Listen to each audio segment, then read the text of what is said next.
रुकें, क्या आपको पता है कि रमज़ान से पहले एक ऐसी दुआ पढ़ी जाती है जो हर मुसलमान को जानना चाहिए। अगर ये वीडियो आपके सामने आ गई है तो ये महज इत्तेफाक नहीं है, बल्कि हो सकता है अल्लाह ताला चाहते हो कि रमज़ान से पहले आप ये प्यारी सी दुआ मांग ले।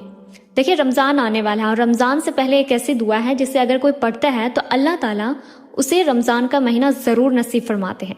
वो दुआ ये है, अल्लाहुम्मा बल्लिगना रमज़ान, ए अल्लाह मुझे रमज़ान का महीना नसीब फरमा। आप इस दुआ को सिर्फ 3 मरतबा पढ़ लें और इस वीडियो को सिर्फ अपने तक ना रखें, बल्कि सवाब की नियत से दूसरों के साथ भी शेयर कीजिए ताकि वो भी फ़ायदा उठा सके और आपको भी इसका अज्र मिले। अस्सलामु अलैकुम।